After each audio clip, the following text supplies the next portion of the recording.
And here we are back at it again. Welcome back, guys, to the table of content.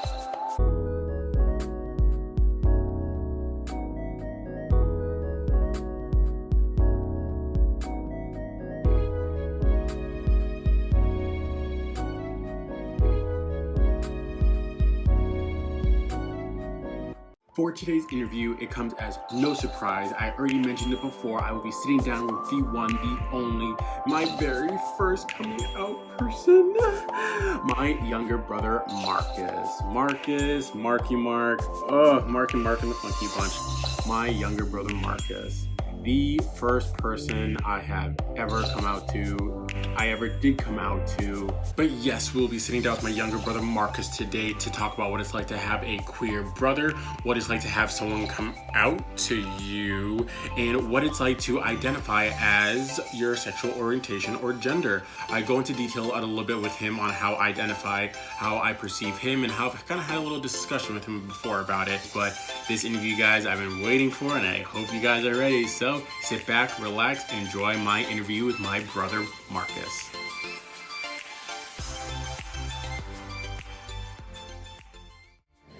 What's up, bro? How we doing? How we doing? So, do you know why you're here? I think I do. You think you do? Well, do you know what month it is? It's Pride Month. It's Pride Month. You better know that we're wearing all the rainbows in this house. I gotta get you some rainbow stuff. But yeah, so as I said before, I'm gonna be having a bunch of different people on my channel, namely my brother, who was the first one I came out to. Now, you're gonna be 25, so 4 years ago? No. 4 years ago. Damn, sorry, so 4 years ago. So on your 21st birthday, oh my God, we were something drunk. I mean, we partied through school, we did not, but taking him out for his 21st birthday, I don't even know what the moment was, but it just happened. And actually, funny enough, I tell people this. So what was your reasoning for like asking me, like what did you do?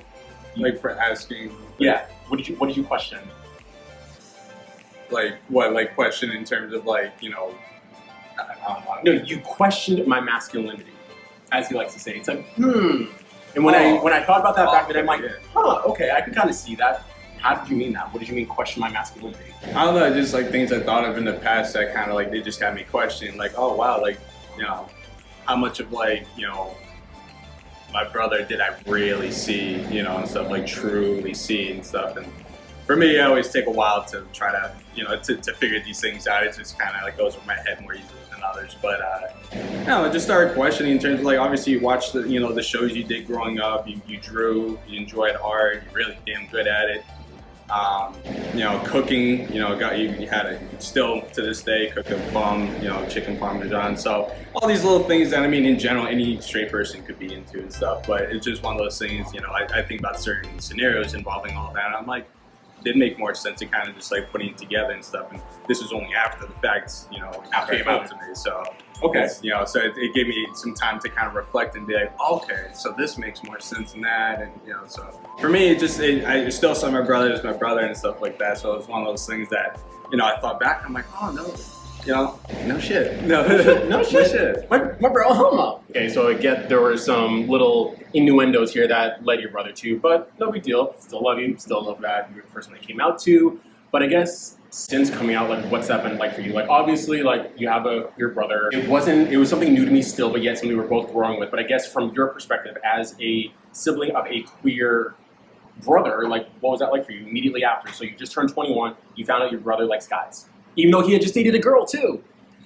Yeah, no, it's definitely, fresh in the mind. So it's one of those things where, like, it's a big thing. It's a big milestone for any, single individual and stuff like that. So it's, for them themselves coming out, to others, but then the others around them that, have discovered this new side, whether it was new or something that, again, you could have, you might have seen coming like earlier and stuff for anyone else. But it's one of those, like, it was fresh. It was kind of like, it was just a lot of thinking and stuff like that. And a lot of like, all right, like, how much is actually going to really change out of this based on our, like, relationship as brothers and all that. So it's one of those things. To me, it didn't feel like too different in general. It's just, I was able to at least, like, just, again, it's like more true perspective. Like, you're just, I still see you as RJ and stuff, growing up as RJ, not Ronnie, but it's also one of those things I was able to adjust to Ronnie, and now I'm just, to me, it's a truer version of you, and stuff. So it's like it's all kind of like clicking together. So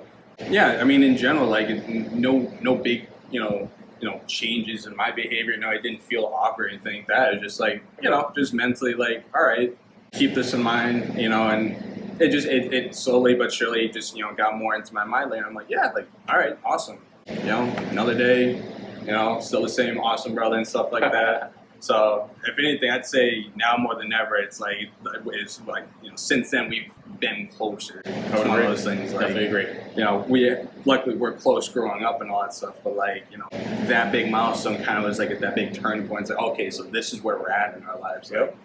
So it was refreshing. It was nice, and I was like, man, it makes me happy to see someone else genuinely happy to be themselves and not just stay behind the closed doors all the time. Mm-hmm. To have an accepting group around you, whether it's friends or family. All right, so shying away a little bit from the coming out, you've met my girlfriends. I've been dating women since I was very young. My first girlfriend was actually one of our neighbors, Vicky. But then, of course, since then, high school, college shifted a little bit. Technically, I never dated in college. I just beat it around the bush and kind of like found my way and kind of figured out who I was. So I never formally dated somebody. That wasn't until I met Scott. And that was now already 3 years ago. So let me see, I had started dating Scott in November of 2018. And then it wasn't until my birthday of the following year when I turned 25 that I just wanted everybody to meet him. I wanted my mom, dad, brother, and my dad's girlfriend to meet him. Just everybody get it out of the way at once instead of doing all these little mix-up as a lot of divorced parents do. And so with that, you met all my girlfriends, and how much of it was a shock, or how different was it meeting one of my partners that turned out to be a guy? I mean, obviously, anyone could say, yeah, it's definitely different. It's like shorter hair, a little bit big, bulkier figure and stuff like that. Any basic, observation anyone can make. But I mean, I gotta say, I was a lot more excited than usual to meet, your partner instead of like girlfriend. Because I knew it was like because you're happy and stuff like that, and to see like your excitement, to introduce to you like the next chapter of your life and like what it's going to be like here on out. It's like, all right, let's see this guy. I was just excited, and honestly, just off the bat, like I just knew, I'm like, wow, like yep, I see the connection here. When you first met him, we were new. We were less than 6 months. So you figured yeah, November. so like, you yeah, met just months. You met in January. So yeah, it was one of those things that it's like even just months in, it's like obviously relationships have their different timelines with one another, but with you two, it's like I saw it instantly why you're always smiling and why you're so giddy to finally introduce your partner.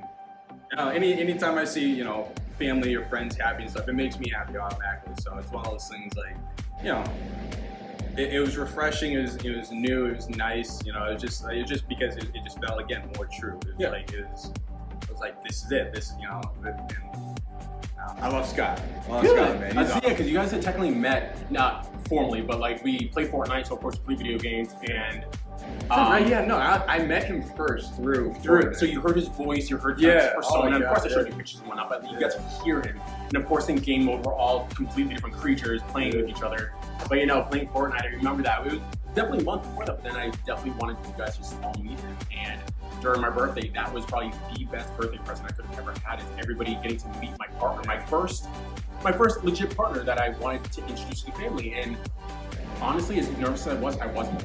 Because for one, you were my rock. You're the one that's like, all right, Marcus isn't like him, then something's up here. But the fact that we play Fortnite, he's already like a guy's guy, so I get it. Yeah. So that connection already by itself doesn't make it harder. And no offense to any LGBTQ community, but of course we have a lot of femme guys. We have a lot of more feminine acting individuals, and so that's why with Scott, he wasn't. He was a guy's guy until you really started to talk to him, of course. But like, that's why it made it so much easier for me to bring this up to Marcus, to bring it up to my family. Like, yeah, I have a boyfriend, I have a partner, and since then we're going on almost 3. Going on 3 years strong. So since then, what a time. Seriously, and it's crazy now to even mention it again. It's like, yeah, like Scott, I mean, honestly, within weeks of even after meeting him in person and seeing him more and stuff, it's like conversations we had and all that, it's like instantly felt like I just gained another big brother in a way. So I was like, wow, this is crazy. So it was refreshing. It's nice. It's I don't know. I can't put into words. It's happiness just in front of you.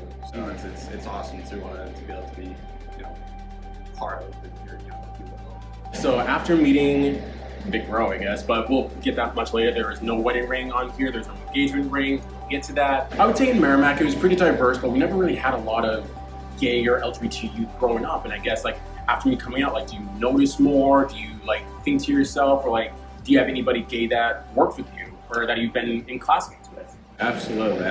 And so it's cool because like, yeah, just become more conscious of it naturally now that, you know, someone very close to you is, you know, of that, you know, particular group. So, you know, it's almost like, you know, I kind of like look at it as like, you know, someone you know bought a new car and you suddenly see that car around a lot more. Oh yes. So translate that to this, it's just like that. So it's you know, people have cars. No, but yeah, it's one of those. Yeah, you just know, you notice it more. You're more cognizant of it, and like, you know, walk around with like a little bit more. You know, it's not that, you know, didn't have, you know, respect for the group before, but you walk around with that extra respect with you because it's like, you know what, like you understand now. You're getting more perspective. So speaking of the whole respect thing and being more aware of it, I do remember it was short after I came out. You actually had my old job. We had both worked for a kind of like a troubled youth facility. They had different parts throughout New Hampshire, but we worked at the one in Campton, New Hampshire. I had already left since he was working there after giving him a recommendation, yada yada, working. And so we worked with troubled youth. And of course, troubled youth, they blab their mouths, they do whatever without even thinking about it. But I do remember that you had told me one day after work that one of the kids was kind of blabbing their mouth about being, not being gay, but like gay friends or gay whatever, like fairies and whatnot. And they just made it sound like very vulgar and not pleasing or respectful. And you had instantly called them out on that. So what was that? That's a great example, honestly, of just becoming more conscious of it. Is like, you know, now it's not even that before that I went to like defended, the LGBTQ community, but it's one of those things like it's all the more reason to want to and to, you know, make sure that, you know, you have your stance like known and stuff, and that it's like, you know, it's wrong in that sense to like, you know, talk, you know, out of pocket and talk, you know, out of just, you know, with malicious intent or disrespect. And so I caught this kid doing that. You know, they're troubled youth, so it's like obviously you can't, you know, it's something you gotta kind of work into their brain. But, you know, yeah, I called him out on it. I was like, hey, I have a gay brother, and, you know, it's one of those things that there shouldn't have to be anything different about it that to alienate them from everyone else. Like it's one of those things, like, you know, it's nice that it's like, okay, like, you know, at least now being, you know, officially, I guess, an ally of the LGBTQ community, you know, it's nice to at least, you know, be, you know, fighting alongside them, you know, to make sure that, you know, future generations are raised on the idea of being more accepting and more, it's more normalized into society and stuff. It's, you know, it's not just like another group of people and stuff like that. There's still people just like anyone else. So it's like, no, it's with time it will happen, but yeah, it's just, you know, got to teach one youth at a time.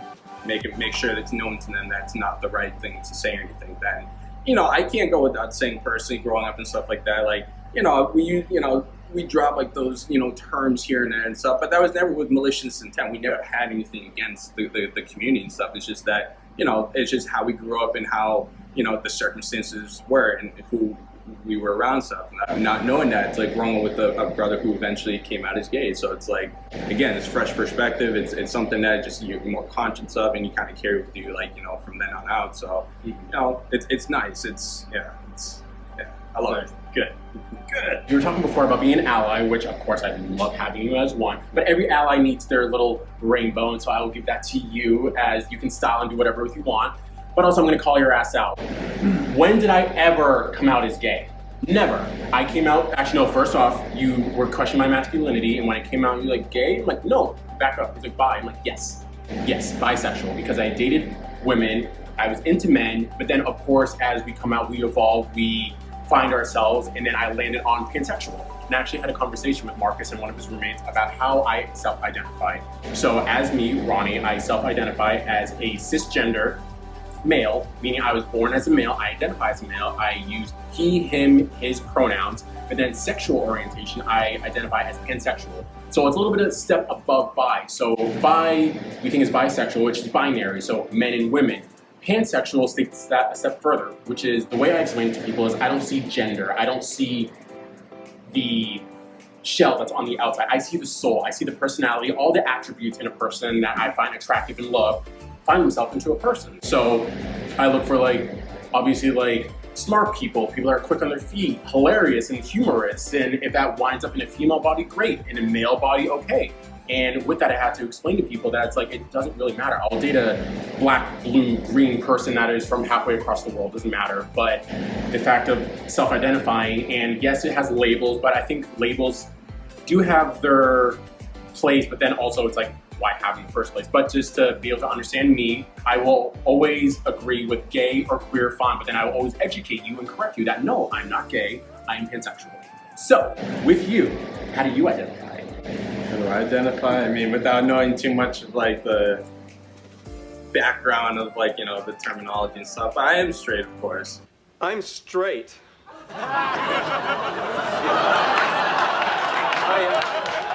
I said I'm straight.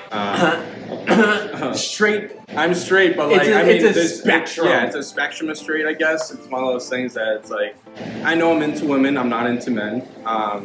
It's, yeah, and even after, you know, my brother coming out to me and stuff, it's like, I wasn't questioning my sexuality, but I was just like, okay, let's do some self-reflection here. Like, is there something I'm missing here that might have like kind of, we both kind of like got in general? But I thought about it and I was like, no, I'm still straight. You know, it's like, it just, you know, I felt more comfortable thinking about that. I'm like, yeah, it's like, I just wanted to make sure, like, okay, yeah, we're good. Like, yeah, I'm still straight, guys. Still like women. Yeah, we're good. Like, I mean, not that it's bad. No, but we're good. Like, it just, yeah, you are who you are. I am who I am, and it's like I understand at least more of who I am now, and so it's nice. So I guess the way to help you out a little bit, how would I identify you, as you are a cisgender, like myself. We're both born guys. We identify as guys.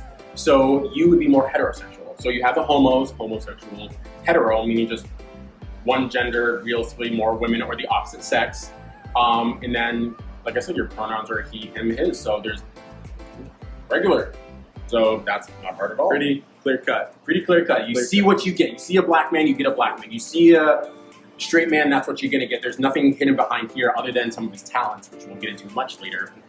But yeah, so that's how I self-identify. And that's honestly, and I just wanted to, that one thing I just wanted to point out. It's like, you know, understanding more of what pansexual means now. And just like, you know, that is probably one of the most genuine types of people out there, because we're in such a day and age where we're more visually, you know, attracted to others, that we forget about what's a substance to them, what's like the true nature of them. So honestly, in that sense, understanding the explanation now, it's like, yeah, like seriously, like that is probably one of the most genuine types of people you can find there, because they're not looking for looks, they're not looking to see, or you know, they're looking for that true like emotion and character out of someone, and whether it's a black, brown, blue, whatever. It's like, it's one of those things like you care about the true nature of someone, their true intentions and all that stuff, not just like what's on the surface and what, you know, oh yeah, they, you know, so it's genuine. Absolutely. Absolutely. All right, so genuineness. That's a good word to put it, genuine, because I've definitely been called genuine before. As much as I don't think I am, I would say a lot of my tendencies are genuine. I try to present the best version of myself and try to educate and make people better. So I would say that's genuine. So thanks, bro. With that, that's it, guys. Like, this has been the interview with my younger brother, Marcus. The first person I came out to, the first person I truly let into my life is sitting right here. And here we are, 4 years later, stronger than ever. And I know you mentioned before we had a good upbringing. I was a dick. I was a complete dick to this guy growing up. And all the pranks and all the shit I put him through wasn't until we separated with college that we were able to grow. And now, since me coming out, him meeting my partner, and him being brought into this life of mine, definitely has built us so much closer. And I'm so thankful for that. Well, of course, Marcus is all over social media, but I'm gonna link his stuff right down below so you can follow and see what he has to offer. But as always, have a good rest of your day, night, wherever you are, and I'll catch you guys in my next video. Peace out. Yeah, that'll hit you. That'll put a little tear in your eye. I thought my first interview was something, but whoa. Of course, being your brother, he'll hit you in certain spots. He'll make you give a little teary moment, but I already gave him shit for this earlier, but wow. Thank you, Marcus. Thank you for doing this to me. But yes, guys, I hope you guys have made it this far once again in my interviews. I know they can be a bit long, but of course, as you see, if you made it this far, it's worth it. It is worth it. My gosh, like, I had hit my brother up to talk about this, and he was of course a little hesitant and not sure. He's like, oh, I don't know what I can contribute. I know I'm an ally, yada yada, how do I speak? But I just told him what it's like having a queer brother. Like, what is it like having me, Ronnie, as your brother. It was really great sitting down with him and getting his perspective on things. Like, of course, just like me and my mom always says, it's like we're very articulate and we are good speakers. And so with him, like, I knew this was gonna be a good interview. This is gonna be very easygoing. And so as you guys saw, like, what an interview. Well, I can definitely tell you this is not the last time you're gonna see Marcus on this channel. Like, I have so many more plans for him, for this channel, for so many upcoming videos, series and whatnots. Like, you haven't seen the last of him. He did respectfully ask that I only link down his SoundCloud so you can listen to his beats. So you listen to the intro, the outro, which you will hear in a minute, but that is all him. He's been working so hard on his music, on his production, and I hope you guys follow, like, and support him as much as I have. But as always, if you guys like the interviews, if you guys like all things table of content, pride, gay, and LGBT, you best keep sitting right there because we are not done yet. As always, click like, comment down below, click that subscribe button and that bell icon right there so you get notified every time I upload a brand new video. Have a good rest of your day, night, wherever you are in this crazy world, crazy world that keeps moving on. I'll catch you guys in my next interview. Bye.